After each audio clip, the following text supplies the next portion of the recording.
Shalom. Hari ini kelompok 3 dari Pak Masyarakat dalam Masyarakat Majemuk. Kami di Museum Balanga, di mana melihat bahwa multikultural dalam kebudayaan Dayak itu sangat luar biasa. Teman-teman bisa lihat di sini. Ini ada peti mati, tika rotan, terus guci. Ini guci ini sebagai simbol status bahwa suku Dayak punya status sosial yang tinggi. Dikatakan memiliki guci yang seperti ini. Nah, kita juga ada lihat mangkok, ada tempat makanan, sama piring juga. Peti mati ini menjadi simbol dalam suku Dayak bahwa teman-teman bisa melihat bentuk dan ukirannya mempunyai makna. Nah, lanjut lagi. Ada salah satu alat musik juga yaitu mangkok tahu. Dan di sini ada lancang, tempat sirih pinang. Biasanya digunakan untuk membuka suatu obrolan ataupun ada perkumpulan untuk saling membahas sesuatu, maka akan diberikan tempat sirih pinang ini untuk pembukaannya. Nah, lanjut di sini ada ritual menajah entang atau pendeng sahur tiwa. Ini acara setelah. Nah, jadi ada barang-barang digunakan di sini. Di sini ada jimat, kalau bahasa Dayaknya penyang, ada mandau, ada baju adat namanya sangkaru, sama ada piring malawen, ada mangkuk kecil juga di sana. Ini juga sama digunakan dalam acara tiwa. Nah, ini ada yang satu khas dari suku Dayak adalah topinya. Nama topinya ini Sampulau Dare. Kalau nama alat musiknya itu katambung, itu ada mandau. Nah, ada yang menarik di Dayak ada namanya nuhu. Nah, bisa lihat bentuknya berbeda daripada mandau yang biasanya. Oke teman-teman, kita melihat bahwa masyarakat Dayak sebenarnya kebudayaannya tidak hanya dipengaruhi oleh Dayak dengan sub-sub sukunya sendiri, tapi ketika budaya dan agama lain masuk ke Kalimantan Tengah, sebenarnya kita melihat bahwa Kalimantan Tengah, khususnya suku Dayak Ngaju, suku Dayak yang lain pun memiliki keterbukaan terhadap multikultural. Kita bisa lihat ini contohnya. Ada pengaruh agama dan kebudayaan yang masuk ke Kalimantan, itu tidak serta-merta ditolak saja, tapi ada proses penerimaannya. Kita bisa lihat bahwa di sini ada kitab-kitabnya, ada kitab Hindu, ada kitab Kandayu. Kandayu ini semacam kidung persembahyangan. Ada buku Taur, ada juga buku upacara perkawinan umat beragama Hindu Kahringan. Ini adalah budaya yang ada di Kalimantan Tengah. Ini juga barang-barangnya. Bahwa kita lihat bahwa multikultural dalam masyarakat yang banyak majemuk itu seperti ini, di mana kebudayaan Dayak dia tidak hanya dipengaruhi oleh sub-sub suku tertentu, tapi ketika ada kebudayaan lain masuk, itu menjadi ada sikap inklusif dan sikap terbuka terhadap multikultural.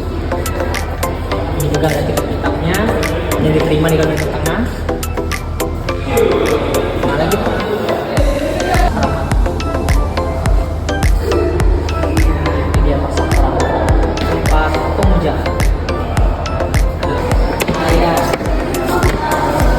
nih sejarah mandau yang besar.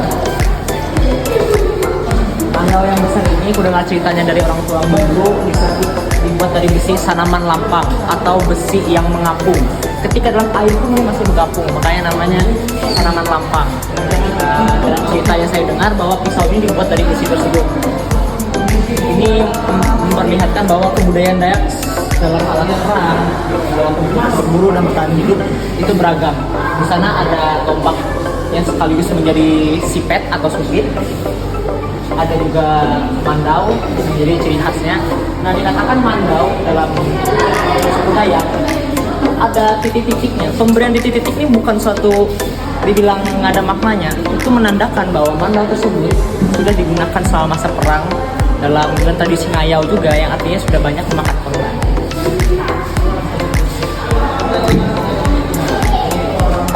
Ini dia. Ini kalau di dalam Dayak disebut jukung. Untuk mengarungi sungai Kahayan yang begitu luas.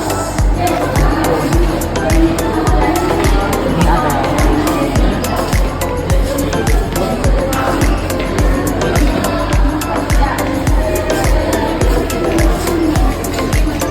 Tanah. Lain sih. Nggak salah.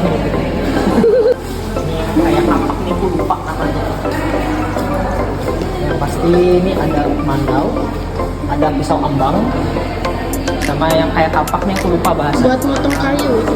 Ya, beliung. Nah, ya itu. Nah.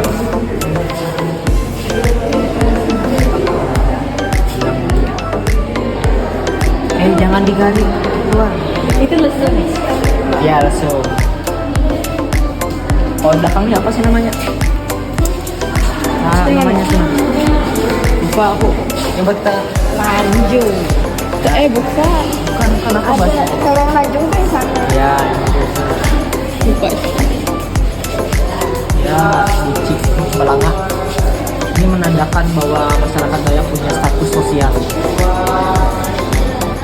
Dia punya Balanga. Bahkan dalam acara perkawinan, salah satu syarat itu mempunyai buci ini tadi Balanga. Kalau yang nggak salah kebaca lah.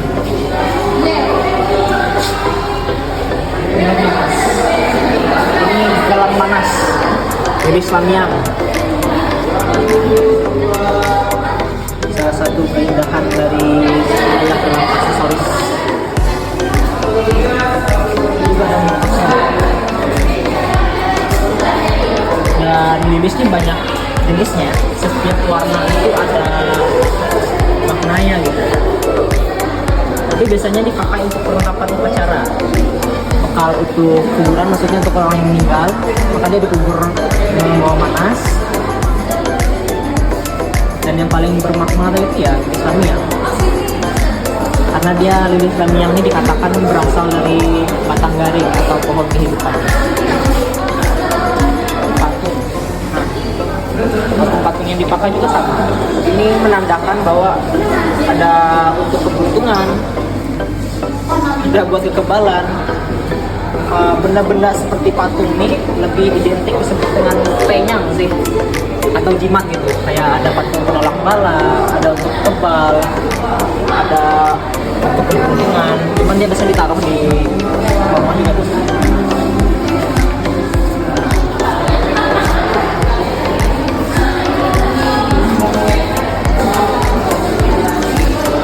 Karena masyarakat Dayak itu juga tinggal di daerah das, daerah aliran sungai, ada juga alat untuk menangkap ikan. Tapi gue lupa namanya ini. Buwu kata kami. Kalau yang panjang tuh paling besar. Itu ada. Nah itu apa? Sawo. Nah kan bu. Ya sawo. Untuk anu nyok. Kawe.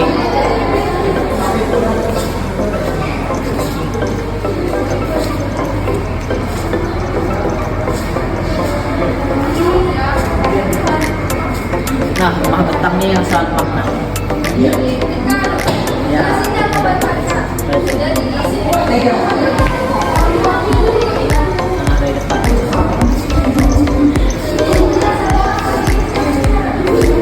Rumah betang ini mencerminkan hal multikultural juga, terutama walaupun satu suku Dayak, tetapi kan tentunya orang-orang tuh beragam ya karakternya, sifatnya. Ini juga mencerminkan multikultural dalam skala kecil.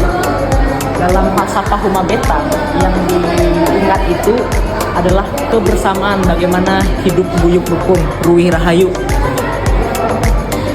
Jadi kita lihat di depan biasanya ada ukir-ukir seperti ini.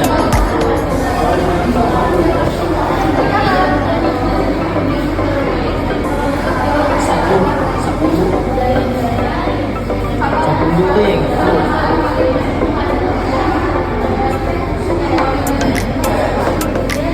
Habis satu nih. Baru. Oh iya. Lontong. Itu lanjung. Nah ada nama.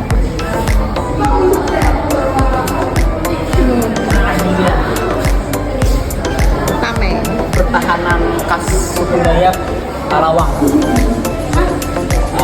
Bentuk ini desain karena namanya zaman-zaman itu kan perang atau ngayau atau itu pakai pisau. Jadi alat ini fleksibel untuk menangkis serangan-serangan musuh. Katakan seperti itu. Biasanya juga dibuat dalam tari perang.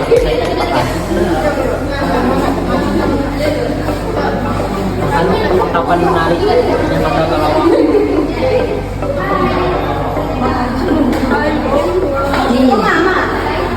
identik. Topeng Sababuka biasanya digunakan dalam acara kematian, ritual kematian itu ada upacaranya. Nanti para pemimpin upacara kayak tiwa dan pakai sih, ya pemimpin upacara atau balian itu pakai topeng-topeng ini untuk mengiringi upacara kematian. Jadi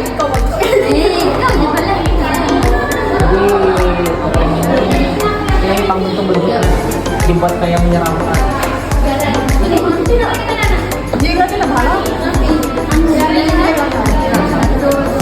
Habis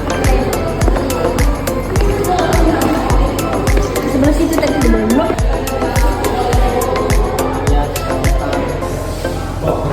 itu lupa nih buat apa.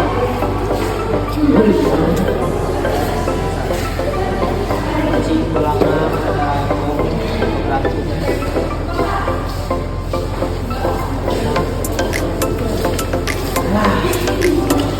Masyarakat itu juga mengenal namanya sistem mata uang karena pengaruh dari nah ini dia. Masyarakat adat Dayak mulai menggunakan uang juga mengikuti perkembangan Dayak. Nah ini persyaratan untuk pernikahan nih. Kumbang Au bisa dikatakan sebagai acara meminang atau lamaran kepada calon pengantin.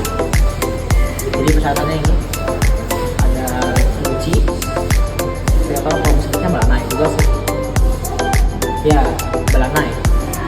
Ada lilis kenyang, piring melawen, semuanya dibuat dari kuningan.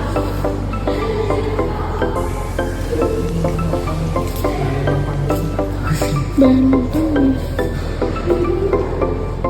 lebih sakit dengan pembelian yang baik.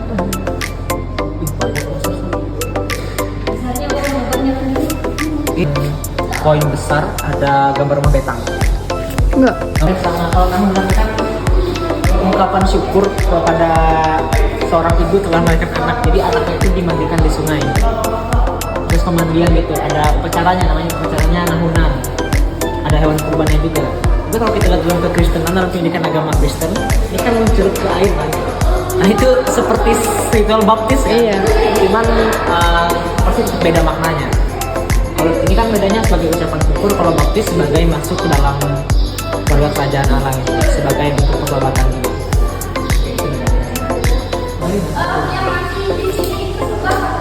Oke.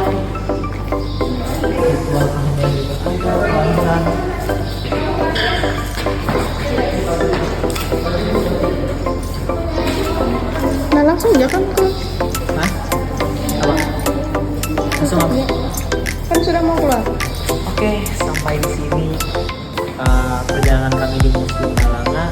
Kita bisa melihat bahwa multikultural ataupun keberagaman dalam suku Dayak Ngaju itu nggak cuma ditampilkan dalam bentuk tari-tarian seperti orang tahu ataupun bahasa, tapi juga ada alat-alat penunjang kehidupannya. Dan dalam upacara perkawinan, kelahiran, semuanya dihargai. Oke teman-teman, sampai di sini. Sampai jumpa lagi di depan.